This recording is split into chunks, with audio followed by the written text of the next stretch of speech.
Hello everyone, आज की इस वीडियो में हम पढ़ने वाले हैं आउटब्रीडिंग के बारे में, यानी सिंपली ऐसे एडाप्टेशंस के बारे में जो कि प्लांट अपने अंदर करता है जिससे कि वो आसानी से क्रॉस पॉलिनेशन को परफॉर्म कर सके। तो अब हमारे मन में यहाँ ये सवाल आना चाहिए कि हमारे प्लांट को क्रॉस पॉलिनेशन करने की ज़रूरत ही क्या है। जब वो सेल्फ पॉलिनेशन आसानी से कर सकता है तो हमें क्रॉस पॉलिनेशन की ज़रूरत क्यों पड़ी, और प्लांट ऐसा एडाप्टेशन क्यों करता है कि वो क्रॉस पॉलिनेशन कर सके। तो देखिए, हमारे जितने भी फ्लावरिंग प्लांट्स होते हैं, जो मेजॉरिटी ऑफ फ्लावरिंग प्लांट जो होती हैं वो हमारी हर्माफ्रोडाइट फ्लावर प्रोड्यूस करते हैं, यानी कि बाइसेक्सुअल फ्लावर हमारे प्रोड्यूस करती हैं। यानी क्या होता है, एक ही फ्लावर में हमारा फ्लावर का मेल पार्ट यानी स्टेमन और फ्लावर का फीमेल पार्ट यानी कि हमारा कार्पेल या पिस्टिल दोनों हमारे प्रेजेंट रहते हैं, यानी कि हमारे बाइसेक्सुअल फ्लावर रहता है। इससे क्या होता है कि जो हमारे पॉलन ग्रेन्स होते हैं, सेम फ्लावर के पॉलन ग्रेन्स की सेम फ्लावर पे गिरने की संभावना बहुत ही ज़्यादा रहती है, और इससे क्या हो जाता है, हमारा सेल्फ पॉलिनेशन हो जाता है। बट क्या होता है, जब यही सेल्फ पॉलिनेशन और कंटिन्यूड लंबे समय तक हमारा सेल्फ पॉलिनेशन होता रहता है, प्लांट कोई सेल्फ पॉलिनेशन परफॉर्म करता रहता है, उसके अंदर हमारी आ जाती है इनब्रीडिंग डिप्रेशन। अगर सिंपली हम अपन इनब्रीडिंग डिप्रेशन को डिफाइन करना चाहते हैं, हम कह सकते हैं कि इनब्रीडिंग डिप्रेशन क्या है, एक ऐसी कंडीशन है जिसमें कि जो हमारी ऑफस्प्रिंग प्रोड्यूस होती है वो कंप्लीट उसकी हेल्थ और फिटनेस बहुत ही डिस्टर्ब रहती है, वो अनहेल्दी, और उसका फिटनेस जो रहता है वो काफ़ी बैड रहता है, जिससे कि उसको इन्वायरमेंट में सर्वाइव करने में दिक्कत होती है। तो इसीलिए हम कह सकते हैं कि जब हमारा कोई प्लांट जो होता है कंटिन्यूड सेल्फ पॉलिनेशन करता है तो उस दौरान जो ऑफस्प्रिंग प्रोड्यूस होते हैं उनका हेल्थ और फिटनेस बहुत ही ख़राब होता है, और वह इन्वायरमेंट में सर्वाइव नहीं करते हैं, बहुत ही जल्दी हमारे उनका वो डेड हो जाते हैं, उनको रिप्रोडक्शन करने में दिक्कत होती है, नया ऑफस्प्रिंग प्रोड्यूस करने में दिक्कत होती है। तो इन सब चीज़ों को ओवरकम करने के लिए हमारे जो फ्लावरिंग प्लांट्स होते हैं कुछ ऐसे डिवाइसेस को डेवलप कर रहते हैं अपने अंदर, जिससे क्या करें, वो हमारे सेल्फ पॉलिनेशन को डिस्करेज कर सकें और हमारे क्रॉस पॉलिनेशन को इनकरेज कर सकें। तो इन्हीं डिवाइसेस को हम कह देते हैं आउटब्रीडिंग डिवाइसेस या simply adaptation for cross pollination. जैसे कि हम जानते हैं कि जो हमारे क्रॉस पॉलिनेशन होते हैं वो उनमें हमारे जो ऑफस्प्रिंग प्रोड्यूस होते हैं उनमें कुछ हमारे एज पेरेंट प्लांट के मुकाबले कुछ हमारी चेंजेस रहती हैं, जिससे उनका हेल्थ और फिटनेस काफ़ी अच्छा रहता है और वो अपने आप को इन्वायरमेंट में ज़्यादा सर्वाइव कर लेते हैं as compared to the offspring produce by the self pollination. तो सबसे पहले हमारा आ जाता है डाइक्लिनी। तो डाइक्लिनी को हम यूनिसेक्सुअलिटी भी कह देते हैं। तो यूनिसेक्सुअलिटी या डाइक्लिनी में क्या, जो हमारी प्लांट होते हैं वो यूनिसेक्सुअल फ्लावर को प्रोड्यूस करती है, यानी सिंपली कहते हैं तो यूनिसेक्सुअल फ्लावर ऐसे फ्लावर होते हैं जिनमें सिर्फ और सिर्फ या तो हमारे फ्लावर का मेल पार्ट प्रेजेंट होगा या फ्लावर का फीमेल पार्ट प्रेजेंट होगा, यानी कि सिंपली इनमें ऐसे कोई फ्लावर नहीं होगा जिनमें हमारा फ्लावर का दोनों पार्ट यानी मेल फीमेल पार्ट दोनों प्रेजेंट हो, तो ऐसे नहीं होंगे। तो इनमें क्या होगा, यूनिसेक्सुअल फ्लावर में हमारे स्टेमन और कार्पेल जो होंगे हमारे डिफरेंट डिफरेंट फ्लावर्स पे हमारे प्रेजेंट रहेंगे, जिससे क्या होगी, हमारी सेल्फ पॉलिनेशन प्रिवेंट होगी। अब यहाँ पे बात करते हैं, यहाँ पे दो प्रकार के प्लांट आ जाते हैं। सबसे पहले आते हैं हमारे मोनोइशियस प्लांट और दूसरे आ जाते हैं हमारे डायोइशियस plant.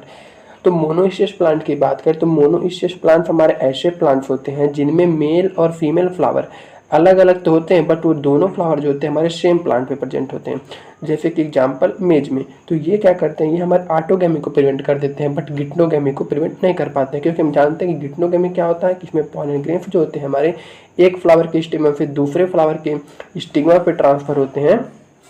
On the same plant. तो इसीलिए क्या होता है कि हमारे मोनोसिस प्लांट जो होते हैं ये ऑटोगैमी तो प्रिवेंट कर देते हैं, बट हमारे गिट्नोगैमी को प्रिवेंट नहीं कर पाते हैं। और दूसरे आ जाते हैं हमारे डायोइशियस प्लांट। तो डायोइशियस प्लांट में क्या होता है कि जिनमें जो मेल और फीमेल फ्लावर होते हैं वो हमारे डिफरेंट डिफरेंट प्लांट प्रेजेंट रहते हैं, यानी किसी एक प्लांट में हमारा मेल फ्लावर प्रेजेंट रहेगा और किसी दूसरे प्लांट में हमारा फीमेल फ्लावर प्रेजेंट रहेगा, फॉर एग्जाम्पल हमारा पपाया में। तो इसलिए ये क्या करते हैं, हमारे ऑटोगैमी और गिट्नोगैमी को दोनों को प्रिवेंट करते हुए देखने को मिल जाते हैं। दूसरे आ जाते हैं हमारे कैस्मोगैमी या इसे हम एंथेसिस भी कह देते हैं। तो इसमें क्या होता है कि हमारे कैस्मोगैमी प्रेजेंस ऑफ ओपन फ्लावर, यानी क्या, कैस्मोगैमी में क्या होता है कि हमारी जो फ्लावर प्लांट होती है वो ओपन फ्लावर को प्रोड्यूस करते हैं, यानी कि जिनके इंथर और स्टिग्मा एक्सपोज रहते हैं, जिससे क्या होता है कि हमारे ज़्यादा से ज़्यादा इनमें क्रॉस पॉलिनेशन के चांसेस बढ़ जाते हैं। तीसरे आ जाते हैं हमारे डाइकोगैमी। तो डाइकोगैमी की बात करें तो इनमें क्या होता है कि बहुत सारे हर्माफ्रोडाइट या बाइसेक्सुअल फ्लावर्स में क्या होते हैं कि हमारे जो फ्लावर का स्टेमन यानी कि जो मेल पार्ट होता है और कार्पेल यानी कि जो फ्लावर का फीमेल पार्ट होता है, इनका जो मैच्योरेशन होता है वो सेम टाइम पे नहीं होता है, हम सिंपली कह सकते हैं सिंक्रोनाइज नहीं होता। इनमें क्या होता है, कभी हमारा स्टेमन पहले मैच्योर हो जाएगा एज कम्पेयर टू कार्पेल, कभी कभी क्या होगा कि हमारा कार्पेल मैच्योर हो जाएगा एज कम्पेयर टू स्टेमन, जिससे क्या होता है कि इनमें हमारी सेल्फ पॉलिनेशन नहीं हो पाती है। तो इनमें भी हमारे दो टाइप आते हैं। सबसे पहले हमारा आता है प्रोटेंड्री और दूसरा जाता है हमारा प्रोटोगाइनी। तो प्रोटेंड्री की बात करते हैं, इसमें क्या होता है कि अगर हमारा फ्लावर का जो एंथर है यानी मेल पार्ट जो है वह हमारा मैच्योर कर गया अर्लियर देन फीमेल, यानी कि फीमेल पार्ट के मुकाबले सिंपली कहें तो हमारा जो फ्लावर का मेल पार्ट है वह as compared to female part हमारा पहले मैच्योर हो गया, तो इसे हम कह देते हैं प्रोटेंड्री, जिसका एग्जाम्पल हमारा सनफ्लावर हो जाता है।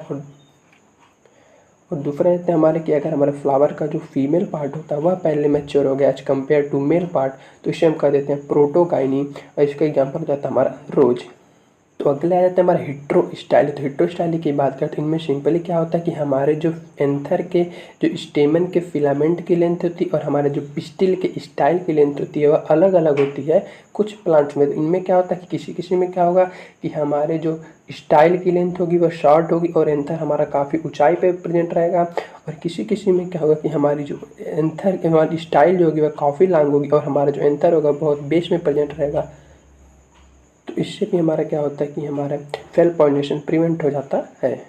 अगला आ जाता है हमारा हर्कोगेमी। तो हर्कोगेमी की बात करते हैं, इनमें क्या होता है कि कुछ प्लांट में क्या होता है कि हमारे एंथर और स्टिग्मा यानी फ्लावर के एंथर और स्टिग्मा के बीच में कुछ मॉर्फोलॉजिकल बैरियर यानी कुछ स्ट्रक्चरल बैरियर फॉर्म हो जाते हैं, जिससे क्या होता है कि इन दोनों के बीच में हमारे सेल्फ पॉलिनेशन नहीं होता है, और जो होते हैं हमारे पॉलिन ग्रेन्स जो होते हैं वह अनेबल होते हैं कि हमारे फेम फ्लावर की स्टिग्मा तक पहुँच सके। यानी सिंपली हर्कोगेमी में क्या होता है कि कुछ प्लांट्स में क्या होता है कि हमारे मॉर्फोलॉजिकल बैरियर या स्ट्रक्चरल बैरियर प्लांट प्रोड्यूस कर देता है, जिससे क्या होता है कि सेम फ्लावर का एंथर जो होता है वह सेम फ्लावर के स्टिग्मा के कांटेक्ट में नहीं आ पाता है, उसको रीच नहीं कर पाता है, जिससे कि क्या होता है हमारा सेल्फ पॉलिनेशन प्रिवेंट होता है।